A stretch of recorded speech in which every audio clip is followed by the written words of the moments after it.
ஓம் ஸ்ரீ குருப்பியோ நம. Headlines TV நேயர்களுக்கு வணக்கம்.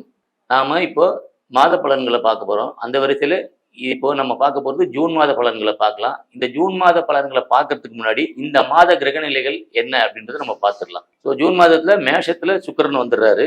சூரியன் வந்து இந்த மாதம் ரிஷபத்துல இருக்கிறாரு. 15ஆம் தேதிக்கு மேல, ஜூன் 15 தேதிக்கு மேல ரிஷபத்துல இருந்து மிதுனத்துக்கு சூரிய பகவான் வந்து பெயர்ச்சி அடைஞ்சிருவாரு. ஆல்ரெடி எங்க குரு பகவான் இருக்கிறாரு. மிதுனத்திலே குரு பகவான் வந்து பெயர்ச்சி அடைஞ்சிட்டாரு. அதுக்கப்புறம் பார்த்தீங்கன்னா செவ்வாய் பகவான் வந்து கடகராசியில இருக்கிறார், நீசமா இருக்கிறாரு. செவ்வாய் வந்து இந்த ஒரு 10 தேதிக்கு மேல செவ்வாய் பகவானும் சிம்மத்துக்கு போயிடுவாரு. அடுத்தது அந்த சிம்மத்துல ஆல்ரெடியே கேது பகவான் இருக்கிறாரு. அடுத்து பார்த்தீங்கன்னா நமக்கு கும்பத்துல ராகு, அடுத்தது மீனத்துல சனி பகவான். ஸோ இந்த மாதத்துக்கான கிரக நிலைகள் இதுதான். ஆல்ரெடி நமக்கு வருட கிரகங்கள் சொல்லக்கூடிய சனி பகவான், அப்புறம் ராகு கேது பகவான், அதுக்கப்புறம் குரு பகவான், இவங்களுடைய பெயர்ச்சி எல்லாம் ஆல்ரெடி முடிஞ்சிருச்சு. வாக்கியப்படி சனி பகவான் வந்து கும்பத்துல இருக்கிறதா சில ஜோதிடர்கள் சொல்றாங்க. ஆக்சுவலா திருக்கணிதப்படி நம்ம வந்ததுதான் கரெக்டு. ஏன் அப்படின்னு பாத்தீங்கன்னா, இப்ப நாசா போன்ற சில அமைப்புகள் எல்லாமே வந்து பாத்தீங்கன்னா திருக்கணிதத்தை அவங்க அக்செப்ட் பண்ணிக்கிறாங்க. சயின்டிபிக்கா வந்து பாத்தீங்கன்னா சனி வந்து மீனத்துக்கு வந்துட்டாரு. ஸோ அதாவது 100ல் ஒரு 5% மட்டும்தான் இந்த வாக்கிய பஞ்சாங்கத்தை ஃபாலோ பண்றாங்க. அது கூட இந்த கோவில் விசேஷங்களுக்கு மட்டும்தான். நீங்க திருப்பதியிலே எடுத்துக்கிட்டீங்கன்னா கடந்த ஒரு 10 வருடங்களுக்கு முன்னாடியிலேருந்து அவங்க திருக்கணிதத்தை பார்க்க ஆரம்பிச்சுட்டாங்க. ஸோ அதனால நமக்கு திருக்கணிதத்துக்குடைய என்ன பலன்களோ அந்த கிரக பயிற்சிகளோ அது மட்டுமே நம்ம கணக்குல எடுத்துக்கலாம். ஸோ இந்த மாதத்துக்கான பலன்கள் என்ன அப்படின்றத நம்ம 12 ராசிக்கான பலன்களையும் நம்ம இப்ப பார்க்கலாம். அடுத்து மிதுன ராசிக்கான ஜூன் மாத பலன்களை பார்க்கலாம். மிதுன ராசி அப்படின்னு சொன்னாலே முதல்ல ஒரு ஜாலியான ராசி. ஏன் அப்படின்னு கேட்டீங்கன்னா அது புதனுடைய வீடு. மிதுனத்துக்கு பிளஸ் கன்னிக்கு அதிபதி தான் புதன். ஆனா இதுல வந்து மிதுனம் தான் ரொம்ப ஜாலியான வீடு. ஏன்னா காலபுருஷனுக்கு 3வது ராசி. அப்ப கன்னி ராசி ஜாலியா இருக்க மாட்டாங்கன்னு கண்டிப்பா இருக்க மாட்டாங்க. கன்னி ராசி கன்னி லக்னத்தை நீங்க பொதுவா பாத்தீங்கன்னாலே ரொம்ப தேவையில்லாத பேச மாட்டாங்க, ரொம்ப ஸ்ட்ரிக்டா இருப்பாங்க, ரொம்ப வந்து தன்னை வெளிப்படுத்திக்க மாட்டாங்க. ஏன்னா கன்னி ராசியில தான் புதன் உச்சமாறாரு. மோஸ்ட்லி பாத்தீங்கன்னா இந்த கன்னி ராசி கன்னி லக்னத்தை பிறந்தவங்க ரொம்ப சைலண்டா இருப்பாங்க. நீங்க பாத்தீங்கன்னா கூட தளபதி விஜய் அவர்கள் வந்து கன்னியா லக்னம். ஸோ அவருமே பாத்தீங்கன்னா ரொம்ப பேசிக்க மாட்டாங்க. ஸோ நாலேஜ் உள்ளவங்க எல்லாருமே பேசிக்க மாட்டாங்கன்றது பொதுவான விஷயம். பட் பொதுவாக கன்னி லக்னம் வந்து தன்னை எங்கேயுமே எஸ்டாப்ளிஷ் பண்ணிக்க மாட்டாங்க. ரொம்ப சிம்பிளா இருப்பாங்க. தன்னை வந்து நான் தான் இப்படின்லாம் காமிச்சிக்க மாட்டாங்க. மற்றவங்களா பார்த்து அவங்க ஓ இவங்க மிகப்பெரிய புத்திசாலியா இருக்கா, என்ன வெளியில தன்னை பத்தி காமிச்சிக்கவே மாட்டாங்களே அப்படின்னு சொல்றவங்க எல்லாருமே கன்னிராசி கன்னி லக்னமா தான் இருப்பாங்க. ஸோ நான் ஏன் இதை கன்னியை பத்தி பேசுறேன்னா புதனுடைய வீடுன்றதுனால நான் சொல்றேன். ஸோ மிதுன ராசியை பொறுத்த வரைக்கும் இந்த மாதம் என்னன்னு பாத்தீங்கன்னா புதன் தன்னுடைய வீட்டுக்கு வரப்போறாரு. இந்த 15 தேதிக்கு மேல புதன் வந்து மிதுனத்துல இருப்பாரு. ஸோ ஆல்ரெடி குரு அங்க வந்திருக்காரு. உங்களுடைய ராசிக்கு 7க்கும் 10க்கும் அதிபதியான குரு பகவான் உங்களுடைய ராசியிலே ஜென்ம ராசியிலே இருக்காரு. அப்ப ஜென்ம குரு. அப்ப மிதுன ராசிக்கு கேந்திராதிபதி தோஷம் வேலை செய்யுமா அப்படின்னு கேட்டீங்கன்னா உங்க பிறந்த கால ஜாதகத்துல குரு லக்னத்துல இருந்தது, மிதுன லக்னமா இருந்து நீங்க லக்னத்துல குருவோ இல்ல லக்னத்துல குரு புதன் ரெண்டுமே இருக்குன்னா இது கேந்திராதிபதி தோஷம்னு சொல்லலாம். அது புதனை விட குரு இருந்தத கேந்திராதிபதி தோஷம். ஏன்னா மிதுன ராசிக்கு 7க்கும் 10க்கும் அதிபதி, அதாவது 7ஆம் இடம்ன்றது பாதகஸ்தானம். ஏன்னா உபய ராசிக்கு 7ஆம் இடம் தான் பாதகம், மிதுனம்ன்றது உபய ராசி. அப்ப இந்த 7க்கும் 10க்கும் அதிபதியான குரு வந்து ராசியிலே வந்துடுறாரு, ஜென்ம குருவா வந்துடுறாரு. அப்ப இந்த ஜென்ம குருல என்ன பாதிப்புன்னு கேட்டீங்கன்னா தாயருடைய உடல் நலம் கொஞ்சம் பாதிக்கும். ஒண்ணு, யாராவது இப்ப சீட்டு நடத்துறவங்க, சீட்டு கம்பெனி நடத்திட்டு இருக்கீங்க அப்படின்னா, இல்லாட்டி நீங்க வந்து ஒரு ஒரு வட்டிக்கு பணம் விடுறீங்க அப்படின்னா நீங்கெல்லாம் ரொம்ப கேர்ஃபுல்லா இருக்கக்கூடிய ஒரு டைம். ஏன் அப்படின்னா ஜென்மத்துல குரு வந்தவங்களோட முக்காவாசி ஜாதகங்களை இப்ப எடுத்து பாத்தீங்கன்னா நீங்க சீட்டு போடுறதுனாலும் சரி, இல்ல சீட்டு கம்பெனி ஆரம்பிக்கணும்ன்ற ஒரு எண்ணத்துல இருக்கிறவங்களோ இல்ல ஆல்ரெடி ஆரம்பிச்சவங்களோ நீங்க ரொம்ப கேர்ஃபுல்லா இருக்கணும். ஏன்னு கேட்டீங்கன்னா நீங்க ஏதாவது பணம் நீங்க கொடுக்க வேண்டிய சூழ்நிலை வந்தது அப்படின்னா நீங்க உடனே கொடுத்துருங்க. ஏன்னா முக்காவாசி பேர் ஊரை விட்டு ஓடுறது ஜென்மத்துல குரு வரும்போதுதான். ஸோ பொதுவாகவே ஜென்ம குருன்னு நான் பயன்படுத்தல. ஏன் இந்த மிதுன ராசிக்குன்னா நம்ம மிதுனத்துக்கு வந்து குரு வந்து பாதகாதிபதி. இந்த கேந்திராதிபதி தோஷம் வந்து ஜாதகத்துல இருக்கும்போது இது இப்போ அப்பட்டமா அப்படியே வேலை செஞ்சிடும். அப்போ உங்களுடைய ராசிக்கு சந்திரனுடைய இருக்கிற வீட்டுக்கு குரு வந்துட்டாரு. அப்ப மிதுன ராசி மிதுன லக்னத்தை பிறந்தவங்க பண விஷயங்களை வட்டிக்கு விடுறது, இல்ல இந்த ஷேர் மார்க்கெட் போறது, அதுக்கப்புறம் வந்து இந்த சீட்டு கம்பெனி நடத்துறது, இவங்களாம் ரொம்ப கேர்ஃபுல்லா இருக்கக்கூடிய டைமிங்கு. தாயருடைய உடல்நலம் ரொம்ப அக்கறை தேவை. ஸோ அவங்களுக்கு வந்து உடல் ரீதியா அதாவது வயிறு சம்பந்தப்பட்ட உபாதைகள் ஏற்படுறதுக்கு சான்சஸ் அதிகமாவே இருக்கு. ஒண்ணு. 2வது வந்து உங்களுடைய ராசிக்கு 2ஆம் இடத்துல செவ்வாய் நீச்சமா இருக்காரு. அதாவது உங்களுடைய ராசிக்கு 6க்கும் 11க்கும் வீட்டுக்கு அதிபதியான செவ்வாய் உங்களுடைய ராசிக்கு 2ல் நீச்சமா இருக்காரு. அப்போ இப்ப வருமானத்துக்கு எந்த குறைவும் இருக்காது. ஆனா உங்களுடைய வருமானங்கள்லாம் எப்படி செலவாகும்னு கேட்டீங்கன்னா உங்களுடைய வருமானங்கள் எல்லாமே ஆஸ்பத்திரிக்கு, உங்க கடன் கட்டுறதுக்கு மட்டும்தான் செலவாகும். ஏன்னா செவ்வாய் 6ஆம் அதிபதினு சொல்லிட்டேன், அவர் 2ல போய் உட்காந்துருக்கிறாரு. அதுல தன்னுடைய வீட்டுக்கு அவர் 9ல பாக்கியத்துல இருந்தாலும் அது 6ஆம் இடத்துக்கு பாக்கியம். அப்ப நீங்க கடனை கட்டுறதுக்கு அவர் உதவி பண்ணுவாரு, உங்களுக்கு காசு வரும். ஆனா உங்களுடைய தேவைக்கு நீங்க நிறைவேற்றிக்கிறதுக்கு உங்களுக்கு காசு இருக்காது கையில. ஒண்ணு. 2வது விஷயம், மிதுன ராசிக்கு 2ல செவ்வாய் வந்து இந்த கடன் அடைக்கிறது சில சில விஷயங்களை பண்ணா கூட கிட்னி சம்பந்தப்பட்ட விஷயங்கள், அதாவது அடிவயிறு, இந்த கிட்னி ப்ராப்ளம் இதெல்லாம் உங்களுக்கு ஏற்படுற சான்ஸ் இருக்கு. உங்க உங்க பிறந்த கால ஜாதகத்துல செவ்வாய் வந்து ஒரு பலகீனமா இருந்த நிலை இருக்காரு அப்படின்னா, ஒரு 6லயோ 8லயோ செவ்வாய் இருக்காருன்னா, செவ்வாய் தசை நடக்குது அப்படின்னா, நீங்களா ரொம்ப கேர்ஃபுல்லா உங்களுடைய உடலை பார்த்துக்கணும். மிதுன ராசி மிதுன லக்னத்துக்கு பிறந்தவங்க. ஏன்னா செவ்வாய் வந்து கடகத்துல இருக்கிறாரு, கடகத்துல செவ்வாய் நீச்சமாயிடுறாரு. அப்ப செவ்வாய் கடகத்துல இருக்கும்போது, கடகம் தான் நம்மளுடைய இருதயம். இருதயத்தின் சொல்லக்கூடிய பகுதி லக்னத்துக்கு 4ஆம் இடம் பிளஸ் காலபுருஷனுக்கு 4ஆம் இடமான கடகம்.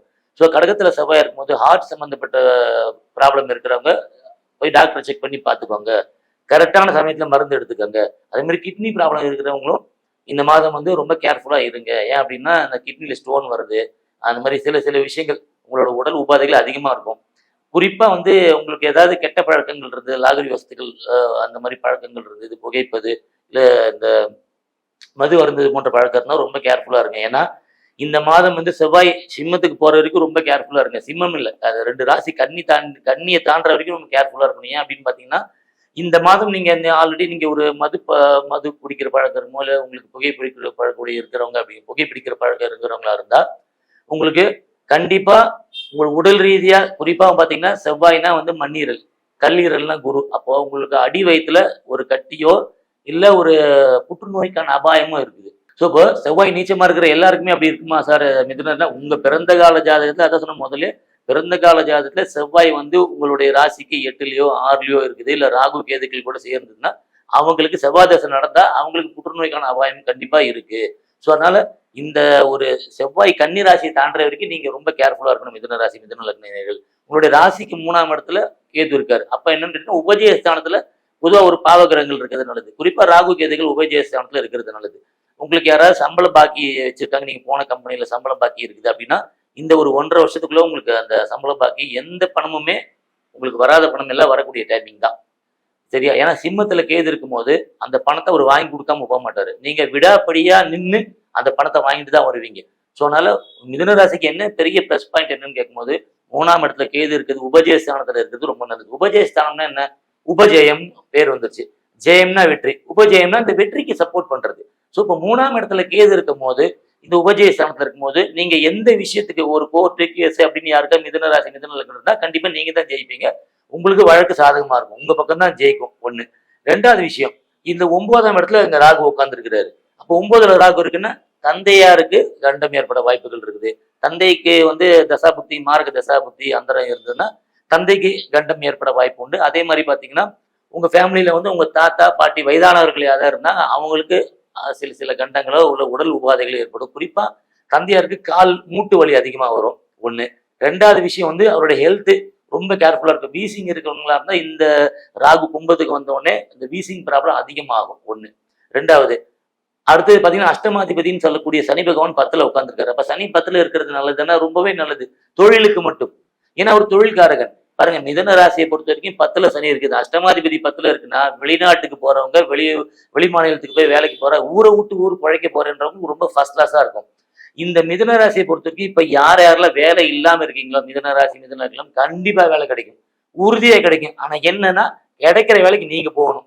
நீங்க நினைக்கிற வேலை கிடைக்கணும்ன்றதை தாண்டி உங்க ஜாதகத்துல பலம் இருந்து நல்ல தசாபுக்திகள் அமைப்புல இருந்தா கண்டிப்பா நீங்க நினைக்கிற வேலை கிடைக்கும். இல்ல ஏதோ ஒரு வேலை நீங்க ட்ரை பண்ண ஒரு வேலை கிடைக்கும். அந்த வேலைக்கு நீங்க போய் இப்ப ட்ரை பண்ணி இந்த ஒரு வருஷத்தை நீங்க ஒரு ஓட்டிட்டீங்க அப்படின்னா இந்த ஒரு வருஷத்துக்கு அப்புறம் இந்த குரு பயிற்சி 2க்கு வந்துடும். இப்ப மிதுனத்துல இருந்து கடகத்துக்கு குரு வரும்போது உங்களுக்கு மிகப்பெரிய லாபத்தை கொடுப்பாரு. ஸோ இப்போ என்ன வேலை கிடைக்குதோ அந்த வேலைக்கு போயிட்டு இருங்க. ஓகேவா? ஸோ அதே மாதிரி வெளி மாநிலங்களுக்கு வெளிநாடுகளுக்கு முயற்சி பண்றவங்களுக்கு கண்டிப்பா வேலை கிடைக்கும். ஏன்னா சனி 10ல இருந்து 12ஆம் இடத்தை பாக்குறாரு. ஓகே, மீன ராசின்றது கடல் கடந்து வேலை செய்யக்கூடிய ராசின்னு சொல்லிட்டேன். அப்ப அந்த இடத்துல சனி பகவான் இருக்காரு, தொழில்காரகன் சனி அங்க இருக்கிறாரு. ஓகேவா? ஒண்ணு. அதே மாதிரி 10ஆம் அதிபதியான குரு உங்களுடைய ராசியிலே இருக்கிறாரு, அது ஒரு பெரிய பிளஸ் பாயிண்ட். அதே மாதிரி அந்த சனி 12ஆம் இடத்தை பார்க்கறதுனால வெளிநாடு வெளி மாநிலங்களை போய் வேலை செய்யறவங்களுக்கு இங்க இருக்கிறதோட பெரிய கஷ்டம் அங்க இருக்காது. அங்க போனீங்கன்னா சமாளிக்கக்கூடிய கஷ்டம் இருக்கும். இங்க இருக்கிறவங்களுக்கு எல்லாம் என்னடா பண்றது அடுத்த மாசம் அப்படின்ற அளவுக்கு உங்களுக்கு இருக்கும். ஆனா நீங்க இந்த இடத்த விட்டு இருக்கிற இடத்த விட்டு நகர்ந்தீங்கன்னா மிகப்பெரிய யோகத்தை அந்த சனி பகவான் கண்டிப்பா கொடுத்தே தீருவாரு. ஸோ உங்க ராசிக்கு 12ல இருக்கக்கூடிய அந்த சூரியன் இப்ப 12ல இருக்காரு இல்லையா, அவர் ஆணி மாதம் வந்து உங்க ராசிக்கே வந்துருவாரு. அப்ப 3ஆம் அதிபதி ராசிக்கு வரும்போது என்ன பண்ணலாம், 3ன்னா முயற்சி ஸ்தானம், உபஜய ஸ்தானம்னு சொல்றோம். அது முயற்சி ஸ்தானம் 3ஆம் அதிபதி.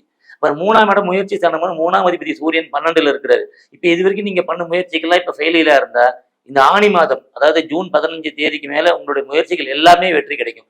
குறிப்பா படிப்பு சம்பந்தப்பட்ட விஷயங்களுக்கு நான் 12 ராசி லக்னங்கள மிதுன ராசி மிதுன லக்னத்துக்கு ரொம்பவே நல்லா இருக்கு. ஏன்னா புதனுடைய சொந்த வீடு, அங்க குரு பகவான் இருக்கார். அதாவது மேல் படிப்பு, அதாவது எம்பில், பிஹெச்டி, டாக்டரேட் இந்த நிலையில படிக்கிறவங்களுக்கு ரொம்ப ரொம்ப உகந்த ஒரு நேரம்னா இதுதான். இந்த காலகட்டத்தை நீங்க விட்டுறாதீங்க. படிப்பு சம்பந்தப்பட்ட விஷயங்களுக்கு ரொம்பவே உகந்த காலம் இதுதான். ஓகே. இப்ப நீங்க அதுக்கான பரிகாரம், இந்த மிதுன ராசிக்கு என்ன பரிகாரம் அப்படின்னு பாத்தீங்கன்னா, இந்த மாதத்துக்கு, இந்த ஒரு மாதத்துக்கு மட்டும் நான் சொல்ல, இந்த ஒரு வருஷத்துக்கு நீங்க எடுத்துக்கங்க. நீங்க மாதத்துக்கும் கூட முயற்சி பண்ணலாம். பெருமாள், அதாவது திருப்பதி பெருமாள், ஓகே, நின்ற கோலத்துல இருக்கக்கூடிய பெருமாள் யாரு? திருப்பதி பெருமாள். இல்ல நிறைய இடத்துல காஞ்சிபுரத்துல இருக்கிறாங்க. ஸோ திருப்பதி பெருமாளுடைய தரிசனம், திருப்பதி வழிபாடு போய் பண்ணிட்டீங்க வந்தீங்கன்னா உங்களுக்கு மிகப்பெரிய ஏற்றம் கிடைக்கும். அதாவது செவ்வாய் 2ல நீச்சமா இருக்கிறாரு, 6ஆம் அதிபதி 2ல இருக்கிறாரு. அப்போ 6ஆம் இடம் இருந்தா உடல் உழைப்பு. அப்ப 2ல இருக்கும்போது நமக்கு உடல் உழைக்க தோணாது, சோம்பேறித்தனமா இருக்கும்.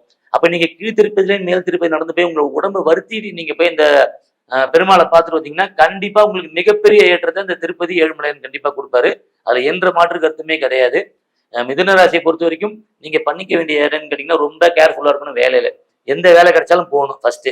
2வது விஷயம் உங்களோட ஹெல்த் ரொம்ப முக்கியம். ஓகேவா? ஹெல்த் கான்சியஸ் ரொம்ப முக்கியமா இருக்கணும்.